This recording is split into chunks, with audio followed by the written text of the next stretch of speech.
Hello friends, welcome to HP study hub. आज दिनांक है 16 जनवरी। तो चलिए डिस्कस करते हैं 16 जनवरी के करंट अफेयर और स्टैटिक जीके के टॉप 10 इंपॉर्टेंट क्वेश्चन जो आपके आने वाले किसी भी एग्जाम के लिए बहुत ही ज़्यादा इंपॉर्टेंट हैं। बट बिफोर वी गो, अगर अभी तक आपने हमारे चैनल को सब्सक्राइब नहीं किया है तो हमारे चैनल को सब्सक्राइब करें and don't forget to press the bell icon button. तो चलिए शुरू करते हैं आज के इस लेक्चर को। क्वेश्चन नंबर 1, जिसमें आपसे पूछा गया है C vigil 21 is a defense exercise undertaken by which country? तो सी विजिल 21 की एक डिफेंस एक्सरसाइज हुई है। तो आपने मुझे बताना है कौन सी कंट्री ने इस एक्सरसाइज को कंडक्ट किया है। Okay, given option A India, option B Sri Lanka, option C China या फिर ऑप्शन डी यूनाइटेड किंगडम। तो इस क्वेश्चन का जो राइट आंसर होगा वो होगा option A, India is the right answer. तो हाल ही में इंडिया ने 2 दिन की कोस्टल डिफेंस एक्सरसाइज कंडक्ट की है जिसका नाम है सी विजिल, और ये आपकी कंडक्ट की गई है 12 और 13 जनवरी 2021 को। तो काफ़ी इंपॉर्टेंट आपकी एक एक्सरसाइज थी जो कंडक्ट की गई है हाल ही में सी विजिल 21 के नाम से। और इसका जो फ्रेंड्स मेन मोटो है और इसके अंदर जो एरिया कवर किया गया वो है the entire coast line and EEZ यानी कि exclusive economic zone of the country and contingency from peace to war time war exercise. तो ये सब जो फ्रेंड्स एरियाज के अंदर कवर किया गया है आपकी इंटायर कोस्ट लाइन और EEZ वाले स्पेशली जो हमारे एक्सक्लूसिव इकोनॉमिक जोन है। तो फ्रेंड्स अगर बात करूँ ऑप्शन बी श्रीलंका, तो श्रीलंका की जो कैपिटल है वो है श्री जगन्नाथपुरी कोटे। चाइना की कैपिटल है बीजिंग। यूनाइटेड किंगडम की कैपिटल है लंदन में। और आज का मेरा फर्स्ट क्वेश्चन आपसे ये रहा, आपने मुझे बताना है प्रेजेंट में कोस्ट गार्ड के DG कौन है, भारतीय तटरक्षक सेना के DG कौन है, आपने उनका नाम मुझे कमेंट बॉक्स में बताना है। नेक्स्ट क्वेश्चन की बात करें, क्वेश्चन नंबर 2, जिसमें आपसे पूछा गया है विच neighbouring Nations foreign ministry will be visiting India from January 14-16 2021। तो इंडिया के पड़ोसी देश में से किस देश के फॉरेन मिनिस्टर जो है इंडिया में विजिट करेंगे। आपके गिवन ऑप्शन है बांग्लादेश, नेपाल, म्यांमार या फिर भूटान। तो इस क्वेश्चन का जो राइट आंसर होगा क्वेश्चन नंबर 2 का वो है ऑप्शन बी नेपाल। तो नेपाल के फॉरेन मिनिस्टर जिनका नाम है प्रदीप कुमार ग्यावाली, ये जो है फ्रेंड्स अपने विजिट के लिए आएंगे, 3 दिन के विजिट के पर आएंगे इंडिया को। और फ्रेंड्स इस विजिट के दौरान ये आपके अटेंड करेंगे लगभग 6 meeting with Nepal India joint commissions and discuss करेंगे entire government of relations including कोविड-19 cooperations and boundary disputes. Friends ये जो सब मीटिंग ये आपकी जिस मीटिंग में ये आपके इंडिया के फॉरेन मिनिस्टर एस जयशंकर के साथ जो है इस मीटिंग में ये दोनों पार्टिसिपेट करेंगे, ठीक है। और यहाँ पे डिस्कस करेंगे कि किस तरह जो कोविड-19 कोऑपरेशन में कोविड-19 से लड़ने के लिए कोऑपरेशन किया जा सके, और साथ में जो रिसेंटली विवाद उत्पन्न हुआ है बिटवीन बॉर्डर इंडिया और नेपाल के बीच में उसको भी किस तरह सॉल्व किया जा सके। प्रेजेंट में प्राइम मिनिस्टर की बात करूँ नेपाल की तो वो हैं KP शर्मा ओली, आप उनका भी नाम याद रखें। KP शर्मा ओली है नेपाल के प्राइम मिनिस्टर। बांग्लादेश के प्राइम मिनिस्टर हैं शेख हसीना। भूटान के जो प्राइम मिनिस्टर उनका नाम है, उनका फ्रेंड्स आप नाम मुझे कमेंट बॉक्स में बताएं, ठीक है। भूटान के प्राइम मिनिस्टर का नाम आप मुझे कमेंट बॉक्स में बताएं। The next question, question number 3, जिसमें आपसे पूछा गया है who will be the chief guest at India's Republic Day parade 2021। तो रिपब्लिक डे 2021 की परेड में चीफ गेस्ट कौन होगा इंडिया का। आपके गिवन ऑप्शन है A Sheikh Hasina, option B Chandrika Prasad Santokhi, option C Boris Johnson या फिर option D none of the above. तो इस क्वेश्चन का जो राइट आंसर होगा क्वेश्चन नंबर 3 का वो है option D none of the above. तो फ्रेंड्स इस साल जो है 2021 की रिपब्लिक डे परेड में इंडिया का जो है कोई भी फॉरेन चीफ गेस्ट नहीं होगा। फ्रेंड्स बात करूं ऐसा आफ्टर 1947 के बाद ऐसा ये 4th टाइम होगा जब 26 यानी कि रिपब्लिक डे की परेड के ऊपर कोई चीफ गेस्ट नहीं आएगा। इससे पहले फ्रेंड्स आपका 1952 और 1953 में ऐसा हो चुका है, ठीक है। फर्स्ट टाइम 1952, सेकंड टाइम 1953 और थर्ड टाइम हुआ था 1966 में। इन 3 टाइम जो थे चीफ गेस्ट नहीं आए थे रिपब्लिक डे की परेड में, और अब 4th टाइम होगा 2021 में जब ड्यू टू कोविड-19 पैंडमिक के कारण जो है चीफ गेस्ट नहीं आएंगे। फिर बात करूँ पहले बोरिस जॉनसन आ रहे थे लेकिन उन्होंने भी कोविड-19 की वजह से हवाला देते हुए यहाँ पे आने से मना किया है, कैंसिल किया अपना प्रोग्राम। उसके बाद चंद्रिका प्रसाद संतोखी से बात की गई थी लेकिन उन्होंने भी जो है अब ड्यू टू कोविड-19 पैंडमिक के दौरान यहाँ चीफ गेस्ट बनने से इनकार कर दिया है। तो ऐसा 4 टाइम होगा जब इंडिया की रिपब्लिक डे परेड पे कोई चीफ गेस्ट नहीं आएगा। नेक्स्ट क्वेश्चन, क्वेश्चन नंबर 4, जिसमें आपसे पूछा गया है how many times has India invited a foreign military contingents to take part in it is Republic Day parade.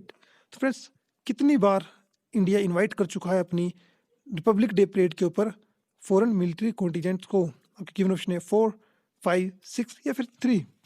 तो इस क्वेश्चन का जो राइट आंसर होगा क्वेश्चन नंबर 4 का, वो होगा ऑप्शन डी 3। तो फ्रेंड्स, थर्ड टाइम जो है इस साल 2021 में इंडिया ने इन्वाइट किया है बांग्लादेश को कि वो इंडिया की रिपब्लिक डे परेड में कॉन्टिजेंट में आपका पार्टिसिपेट करें। इससे पहले फ्रेंड्स बात करूँ 2016 में फ्रांस और 2017 में यूएई यानी कि यूनाइटेड अरब अमीरात की सेनाएं भी जो है रिपब्लिक डे परेड में पार्टिसिपेट कर चुके हैं। और अब थर्ड टाइम होगा जब बांग्लादेश की सेना भी अपने 122 मेंबर के साथ पार्टिसिपेट करेगी रिपब्लिक डे की परेड के ऊपर। नेक्स्ट क्वेश्चन, क्वेश्चन नंबर 5, जिसमें आपसे पूछा गया है what % of the total geographical area of India is occupied by the protected area. तो फ्रेंड्स, कितने % जो इंडिया का टोटल ज्योग्राफिकल एरिया है वो आपका ऑक्युपाई किया गया है प्रोटेक्टेड एरिया में? आपके गिवन ऑप्शन है 2.5%, ऑप्शन बी 5%, ऑप्शन सी 7.5% या फिर ऑप्शन डी 10%। तो इसका जो राइट आंसर होगा क्वेश्चन नंबर 5 का, वो होगा option B 5% is the right answer. Friends, आप यहाँ पे देख सकते हैं केंद्रीय पर्यावरण, वन और जलवायु परिवर्तन मंत्री यानी कि प्रकाश जावड़ेकर ने 146 राष्ट्रीय उद्यान और वन्यजीवी अभयारण्यों के साथ साथ देश में चिड़ियाघरों के मैनेजमेंट इफेक्टिवनेस एवोल्यूशन को जारी किया है। और इसके अनुसार वर्तमान में भारत में 903 प्रोटेक्टेड एरिया है और जो कि कुल ज्योग्राफिकल एरिया का 5% है। आपके एग्जाम में ये डाटा पूछा जा सकता है, आप इसे याद रखें। 903 प्रोटेक्टेड एरिया है, अगर टोटल ज्योग्राफिकली में काउंट करें तो टोटल ज्योग्राफिकली एरिया का वो बनता है 5%। नेक्स्ट में बात करें क्वेश्चन नंबर 6, जिसमें आपसे पूछा गया है which among the following is not a member of gulf cooperation counselling, regional, intergovernmental, political and economic alliance of middle eastern country. तो आपने मुझे बताना है इन गिवन ऑप्शन में से वो कौन सी कंट्री है जो गल्फ कोऑपरेशन काउंसिलिंग का पार्ट नहीं है। आपके given option A Bahrain, option B Qatar, option C Oman या अमन या फिर ऑप्शन डी इराक। तो इस क्वेश्चन का जो राइट आंसर होगा क्वेश्चन नंबर 6 का, वो होगा option D Iraq is the right answer. Iraq जो है फ्रेंड्स गल्फ कोऑपरेशन काउंसिलिंग का एक मेंबर नहीं है। और ये जो आपकी गल्फ कोऑपरेशन काउंसिलिंग है ये आपकी एक regional, inter governmental, political and economic union है जो कि आपकी कंसिस्ट करती है all Arab states of the Persian gulf including Bahrain, Kuwait, Aman, Qatar, Saudi Arabia and the United state अमीरात। बट इसमें इराक नहीं है। आप यहाँ पे देख सकते हैं मैप के जरिए, ये रहा फ्रेंड्स आपका इंडियन ओशन और इंडियन ओशन के पास यहाँ पे दिखेगा आपको पर्शियन गल्फ। तो पर्शियन गल्फ के साथ जो भी कंट्री लगती हैं वो इसकी मेंबर है, जैसे सऊदी अरबिया जिसकी कैपिटल है रियाद में, आप ये भी याद रखें, बहरीन जिसकी कैपिटल है मनामा में, कुवैत जिसकी कैपिटल है कुवैत सिटी में, कतर जिसकी कैपिटल है दोहा में, यूएई जिसकी कैपिटल है अबू धाबी में और अमन जिसकी कैपिटल है मस्कट में। तो ये सारी कंट्रियाँ जो है मेंबर हैं गल्फ कोऑपरेशन काउंसिल की। और बात करूँ हेडक्वार्टर की तो जीसीसी यानी कि गल्फ कोऑपरेशन काउंसिल के हेडक्वार्टर हैं Riyadh, the capital city of Saudi Arabia, और ये फाउंड की गई थी 25 मई 1981 को। नेक्स्ट क्वेश्चन की बात करें क्वेश्चन नंबर 7, जिसमें आपसे पूछा गया है with which game does Davis cup is associated. तो डेविस कप जो है फ्रेंड्स कौन की गेम के साथ जुड़ा हुआ है? आपके गिवन ऑप्शन है hockey, table tennis, lawn tennis या फिर पोलो। तो इस क्वेश्चन का जो राइट आंसर होगा वो होगा ऑप्शन सी लॉन टेनिस। तो फ्रेंड्स जो डेविस कप है ये आपका इन इक्विवेलेंट माना जाता है फुटबॉल वर्ल्ड कप के बराबर। तो फ्रेंड्स ये काफ़ी इंपॉर्टेंट कप है। इसका नाम जो डेविस कप इसलिए पड़ा क्योंकि ये स्टार्ट किया गया था बाय डीएफ डेविस द्वारा, और ये स्टार्ट किया गया था 1900 में जब यूएसए और ग्रेट ब्रिटेन ने आपका फर्स्ट मैच खेला था इस टूर्नामेंट का, डेविस कप का। तो फ्रेंड्स याद रखें it was the originally called the international lawn tennis trophy. आप इसका भी नाम याद रखें, लॉन टेनिस को बोलते हैं इंटरनेशनल लॉन टेनिस ट्रॉफी, और ये खेली जाती है, ये आपका एक लॉन टेनिस का एक टूर्नामेंट है जिसका कि नाम है डेविस कप। फ्रेंड्स काफ़ी बार एग्जाम में पूछा जाता है कि डेविस कप किस स्पोर्ट्स रिलेटेड है, तो वो है आपका लॉन टेनिस, आप इसे याद रखें। नेक्स्ट क्वेश्चन, क्वेश्चन नंबर 8, जिसमें आपसे पूछा गया है which game does Santosh trophy is associated, Santosh trophy इनमें से कौन से खेल के साथ जुड़ी है? आपके ऑप्शन है टेनिस, क्रिकेट, नेशनल फुटबॉल या फिर डी गोल्फ। इस क्वेश्चन में जो राइट आंसर होगा क्वेश्चन नंबर 8 का वो होगा ऑप्शन सी, नेशनल फुटबॉल। तो Santosh trophy is an Indian football tournament in which the states of the country along with some government institution participate। तो इसके अंदर फ्रेंड्स आपकी इंडिया की हर एक स्टेट पार्टिसिपेट करती है और साथ में ही गवर्नमेंट इंस्टीट्यूशन भी इसमें पार्टिसिपेट करते हैं। और ये आपकी स्टार्ट हुआ था संतोष ट्रॉफी सिंस 1941 से। और फ्रेंड्स आपको याद रखा जो इसका फर्स्ट विनर था इस संतोष ट्रॉफी का, जो कि आपकी फुटबॉल की टूर्नामेंट है, इसका फर्स्ट विनर था बंगाल, वेस्ट बंगाल जो था इसका फर्स्ट विनर बना था। काफ़ी बार एग्जाम में ये भी पूछा जाता है, तो आप इसे भी याद रखें।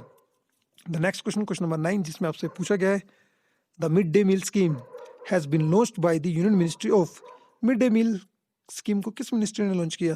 आपके गिवन ऑप्शन यहाँ पे रहे, और इस क्वेश्चन का जो राइट आंसर होगा इन गिवन ऑप्शन में से वो है option C, human resource development ministry ने इसको लॉन्च किया है मिड डे मील स्कीम को।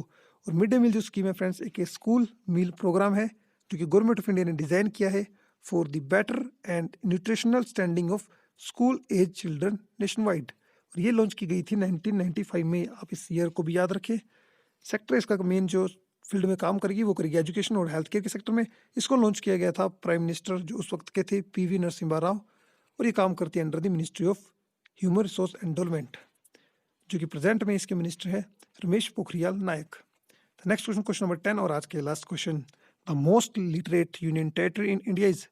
तो सबसे लिटरेट यूनियन टेरिटरी कौन सी है?